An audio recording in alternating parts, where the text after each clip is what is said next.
പ്രിയപ്പെട്ട കുഞ്ഞുങ്ങളെ, ഇന്നത്തെ എപ്പിസോഡിലേക്ക് എല്ലാവർക്കും സുസ്വാഗതം. ഫിസിക്സ് സ്വയം പഠിക്കാനുള്ള മറ്റൊരു പരീക്ഷണത്തിലേക്കാണ് നാം ഇന്ന് കടക്കുന്നത്. ന്യൂട്ടൻ്റെ തേർഡ് ലോ ആണ് ഞാനിന്നിവിടെ പഠിക്കാനായിട്ടുള്ള സഹായം നിങ്ങൾക്ക് നൽകാൻ പോകുന്നത്. ഇതിന് വേണ്ടത് ഒഴിഞ്ഞ ഒരു പ്ലാസ്റ്റിക് കുപ്പി. സോഫ്റ്റ് ഡ്രിങ്ക്സ് ഒക്കെ വരുന്ന ബോട്ടിലാണ്, ഏതെങ്കിലും ബോട്ടിൽ പറ്റില്ല. ഇതിൻ്റെ ചുവട് സൂക്ഷിച്ച് നോക്കൂ. ഇത് അകത്തോട്ട് ഇങ്ങനെ വെട്ടുകളായിട്ടുള്ള ഒരുപോലെ വെട്ടുകൾ വരുന്ന ചുവട്. ഫ്ലാറ്റ് ബോട്ടംഡ് ബോട്ടിൽ വേണ്ട, ഉരുണ്ട ബോട്ടിൽ വേണ്ട, അകത്തോട്ട് വെട്ടുള്ള ബോട്ടിൽ തന്നെ വേണം. 60 ml കൊച്ചു കുപ്പിയായാലും മതി, 2 ലിറ്ററിൻ്റെ വലിയ കുപ്പിയായാലും കുഴപ്പമില്ല. പിന്നെ വേണ്ടത് ഒരു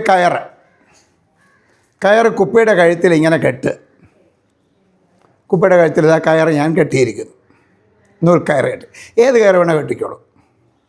ഇത് ക്യാമറയ്ക്ക് നന്നായിട്ട് കാണാൻ വേണ്ടി ഞാൻ നല്ല വീതിയുള്ള കയറ് കെട്ടിയതാണ്. ചാക്ക് നൂലോ ടോയ് നൂലോ ഒക്കെ ആവാം.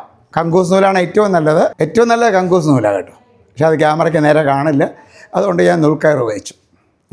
നാടയാണ് ഉപയോഗിച്ചിരിക്കുന്നത്. ഇനിയുള്ള പരിപാടി, നീളമുള്ള ആണി തീ കാണിച്ച് ചൂടാക്കി ഒരു വെട്ടിൻ്റെ അറ്റത്ത് കുത്തി ഹോളിടുക. ഇതാ ഒരു ഹോള് കണ്ടോ? ഇതുപോലെ രണ്ടാം വെട്ടിലും കറസ്പോണ്ടിങ് സൈഡിൽ ഏകദേശം നേരെ വരത്തക്കൊണ്ടൊരു ഹോൾ ഇടുക. ഇവിടെ ഇട്ട സ്ഥിതിക്ക് ഇവിടെ ഇടില്ല, അപ്പുറത്ത് തന്നെ ഇടും. അടുത്തതിലും അപ്പുറത്തൊരു ഹോളിട്ടു, അടുത്തതിലും അപ്പുറത്തൊരു ഹോളിട്ടു, അടുത്തതിലും അപ്പുറത്തൊരു ഹോളിട്ടു. ഇങ്ങനെ എല്ലാത്തിലും ഒരേ വശങ്ങളിൽ ഐഡൻറ്റിക്കലായിട്ട്, ഏകദേശം പെർഫെക്റ്റ് ഐഡൻറ്റിക്കലൊന്നും വേണ്ട, ഹോളിട്ടു.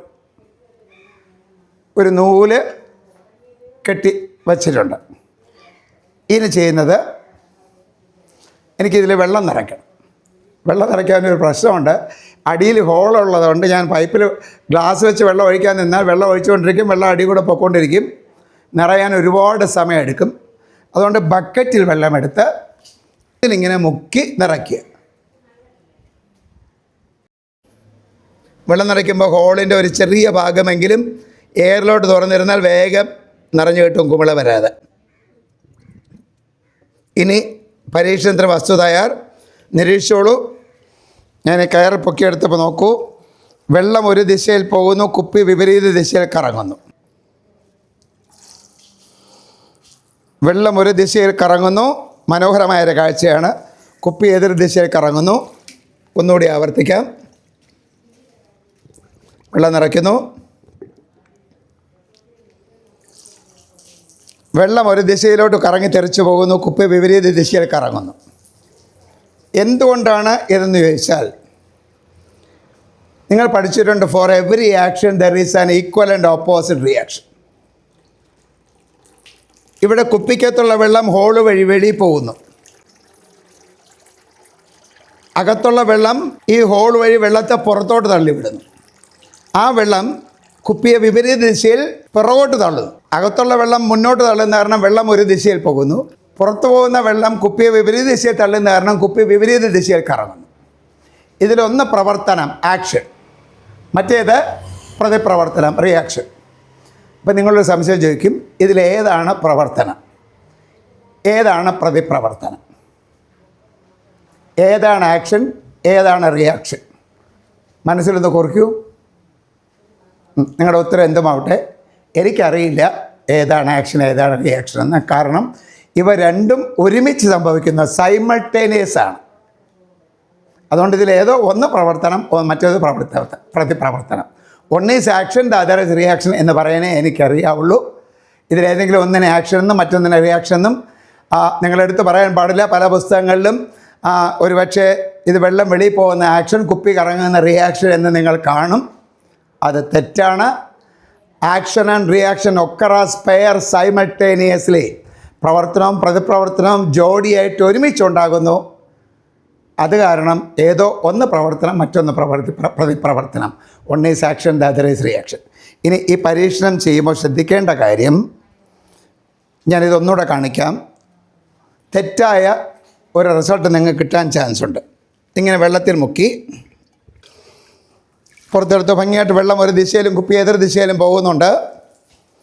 കുറച്ച് കഴിയുമ്പോൾ കുപ്പി ഒന്ന് നിന്നിട്ട് നേരെ തിരിച്ചായി. അതിന് കാരണം നൂല് നോക്കൂ. ഇപ്പോൾ നൂല് ചുറ്റിക്കറങ്ങി പിടിച്ച് നിൽക്കുന്ന കണ്ടോ? നൂല് കെട്ടഴിക്കാൻ ശ്രമിക്കും. അതുകൊണ്ട് കുപ്പി വിപരീതിച്ച് ശ്രമിക്കും. അപ്പോൾ വെള്ളം ഒരുപാട് കുറവായതുകൊണ്ട് നേരത്തെ വെള്ളത്തിന് കിട്ടിയ അത്രയും ഫോഴ്സ് താഴോട്ട് കിട്ടില്ല. അതുകൊണ്ട് ഈ നൂല് കുരുങ്ങിപ്പോകുമ്പോൾ നിങ്ങളുടെ ഡെമോൺസ്ട്രേഷൻ നിർത്തണം. വണ്ണം കുറഞ്ഞ നൂലെടുത്താൽ ഇത്ര വേഗം തിരിച്ച് കറങ്ങാൻ ശ്രമിക്കില്ല. വണ്ണം കുറഞ്ഞ നൂലാണ് ഇതിനുചിതം.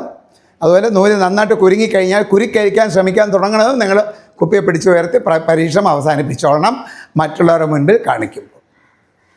ഈ കെയർ കൂടി എടുത്ത് ഉപയോഗിച്ച് കളഞ്ഞ ഒരു സോഫ്റ്റ് ഡ്രിങ്ക് ബോട്ടിൽ, ഒരു കയർ, ബക്കറ്റ്, നമ്മൾ വീട്ടിൽ പല ആവശ്യത്തിന് ഉപയോഗിച്ചുകൊണ്ടിരിക്കുന്ന ഒരു ബക്കറ്റ്, 5 പൈസ ചിലവില്ല. ഇനി ഇതിനെ പരീക്ഷണം ചെയ്യാനെന്ന് പറഞ്ഞാൽ എന്നും സോഫ്റ്റ് ഡ്രിങ്ക്സ് വാങ്ങിച്ച് തരാൻ വീട്ടിൽ ബഹളം ഉണ്ടാക്കരുത്. ഇത് ഒരുപാട് കുടിക്കുന്നത് നല്ലതല്ല. അത് മറ്റൊരു ദിവസം ഞാൻ പരീക്ഷണത്തിൽ കൂടി തെളിയിച്ച് തരാം. ഈ സോഫ്റ്റ് ഡ്രിങ്ക്സ് ഒരുപാട് കുടിച്ചാൽ എന്ത് സംഭവിക്കുമെന്ന് പ്രാക്ടിക്കലായിട്ട് ഞാൻ ഡെമോൺസ്ട്രേറ്റ് ചെയ്തു തരാം. സോഫ്റ്റ് ഡ്രിങ്ക്സ് ഒരുപാട് നല്ലതല്ല.